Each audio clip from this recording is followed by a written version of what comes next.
One of the most encouraging stories in India's civil aviation sphere has been Jet Airways.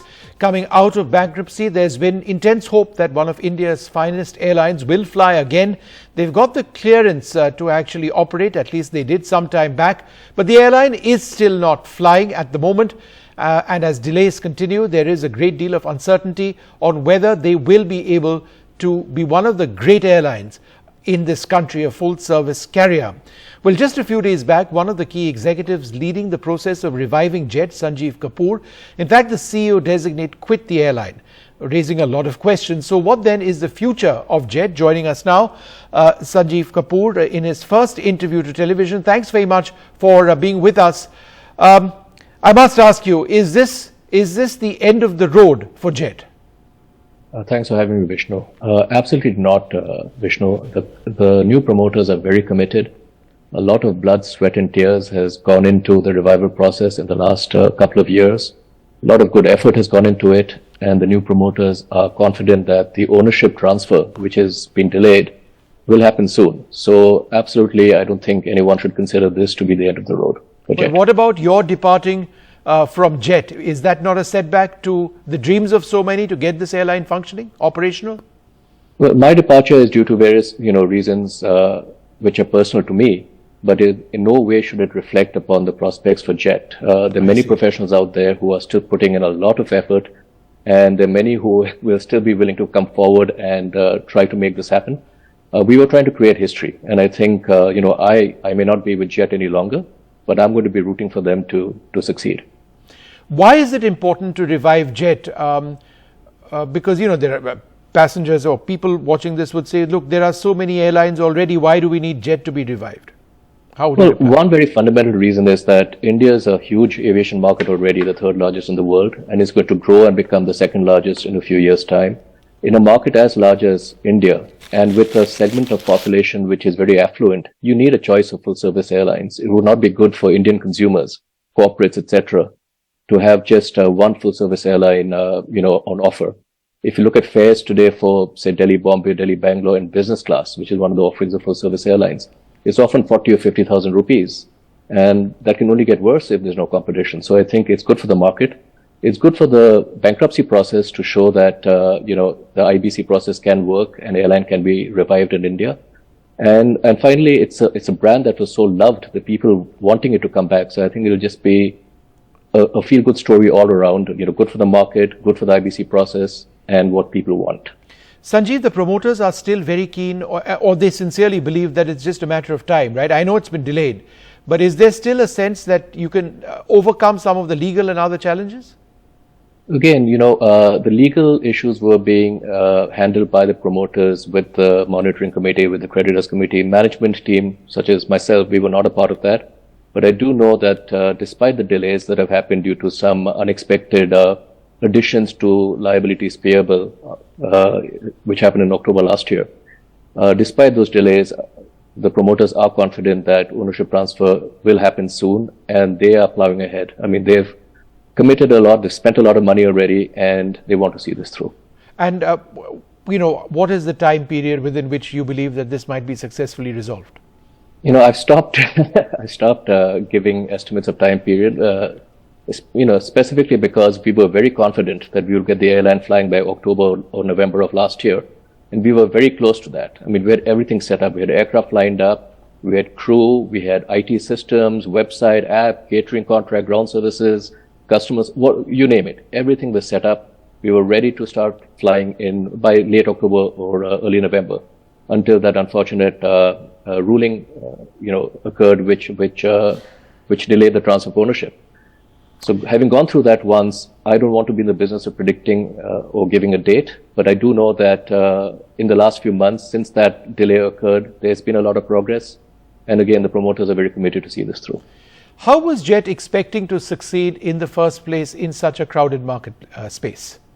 Well, Vishnu, that's a great question. And I think simply by having a business model and a strategy, which is not just a carbon copy or copy paste or a Me Too strategy. Every airline in India, whether you're an FCC or an LCC, has the same kind of fares, the same kind of fare rules, the same kinds of policies, same kind of aircraft, same kind of networks.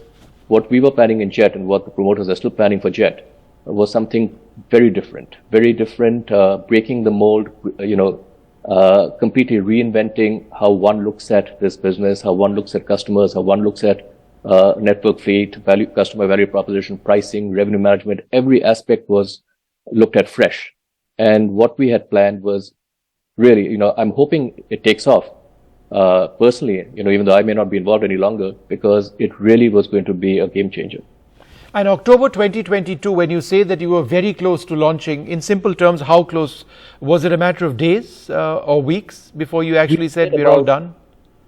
From the date the ownership would transfer, we needed about 6 weeks to get flying. And we expected the ownership to transfer by early October, so by mid-November we would have been flying. We were planning to have start operation with 3 aircraft, have 6 by the end of December, and frankly have 15 by the summer, which is now. It was a very aggressive plan. It was a very well thought through and laid out plan. Unfortunately, it has been delayed, but hopefully we'll still see it happen. I know it's sub judice and you can't really comment on the specifics, but just in broader terms, what is the dispute now? It's about paying off pending dues, which have been collected over a period of time from the past, right? Is that essentially what this is all about? Not really. I mean, through the NCLT process, what liabilities the new promoters were going to take on was quantified, was capped, and was delineated who gets what. One must keep in mind that the liabilities that we're talking about, the past dues, were not incurred by the new promoters. That was the previous team that had incurred it, and they're no longer involved.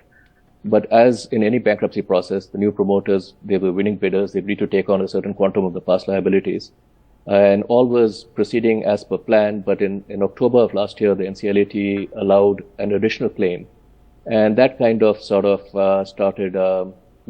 complicating things. And the rest, there's a lot been written about it. I don't want to talk too much about it because it is sub judice. But the surprise additional claim and what were the implications of that? Would that open a Pandora's box of additional claims, or would that not, etc.?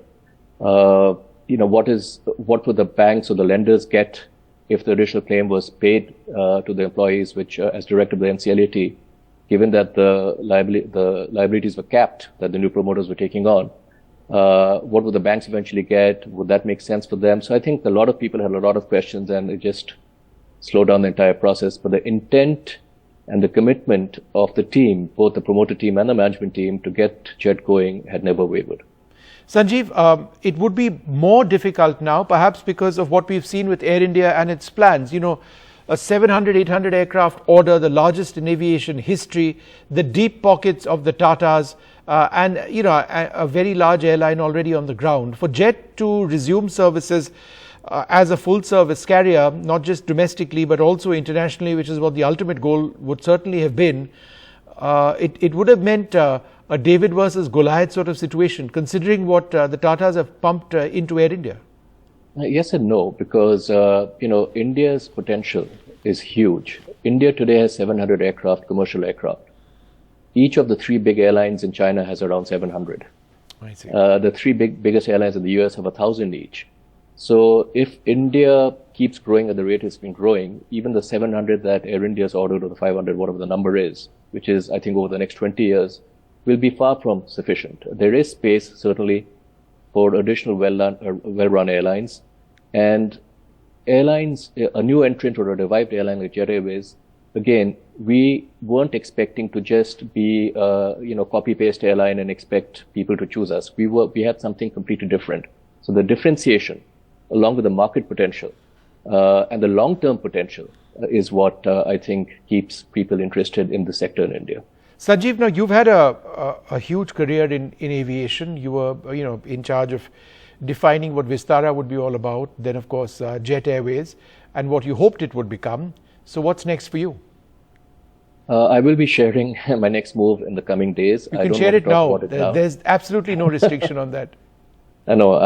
I just don't want. I want a little bit of cooling off period in terms of the news of me moving on from Jet to happen before I reveal the name of the entity or what I'm going to be doing next, because I don't want the two to be related to each other. Suffice to say, it's going to be related to aviation, but it's not going to be anything that would be in direct conflict to Jet. A larger question on Jet: can a bankrupt airline really be revived? Absolutely, absolutely. If you look at the 10 largest value-creating airlines in the period 2012 to 2019, this was a McKinsey study, so until just before COVID, 7 of the 10 highest value creators in the airline industry were full-service airlines. 4 of the 7 were full-service airlines that went through a bankruptcy restructuring. So somewhere in the US, there was one in Japan, and so on and so forth. So the data is there, which says that if you can successfully restructure a full-service airline, there's a market for it, and there's value to be made. And I think there's no question about that. And again, India, people might say India is a low-cost market. Of course, the volume is in the low-cost business. But India being as big as it is, having such a large affluent segment as well, we have the third or fourth largest number of billionaires in India and God knows how many millionaires. There is a segment for full-service carriers, and there's a segment for a carrier, for more than one full-service carrier out there, and especially one which can bring something new to the table, which is what Jet has been planning to do, or what the business plan calls for. A final question, is there a real future for full-service carriers when low-cost carriers dominate the market and appear to be doing so well in using that model? No, absolutely. You see, my firm belief is that, yes, the domestic volume market is in the low-cost segment, but as you start going longer haul, international, beyond 4 or 5 hours, I'm a firm believer that the low-cost model starts sort of fraying, and eventually you need a full-service model in order to succeed. And when you have a long-haul network combined with a domestic or a short-haul network, and you design it right, and you design a cost structure right, do your contracts right, have your customer value proposition defined properly, in a market like India, there's absolutely space for more than one full-service airline. I must ask you, just a couple of months back, there was this entire battle, brouhaha, call it what you like, on your use of CEO versus CEO-designate. Right. I never really understood what that was all about. Was that a factor in your quitting? No, absolutely not. Technically, until the airline's ownership transfers to the new promoters, anybody that the new promoter hires is not employed by the airline yet. So from that point of view, I was always technically the CEO-designate, but for convenience sake or short form, people refer to me as CEO. In fact, even the press release we had put out that time, which was on the website, said CEO. That was more out of convenience because CEO-designate is a mouthful. But I was definitely not the official CEO because we hadn't officially taken ownership of the airline. But the activities that I was responsible for, from getting the AOC renewed to defining the business plan, the negotiations with suppliers and aircraft manufacturers, everything is what a CEO does and what a CEO's team does. So it's just a matter of semantics, and it had absolutely no role to play in my decision to move on. All right. Well, let's see finally what happens with Jet. We all hope Jet flies. It's been an incredible airline in the past, and they've really struggled.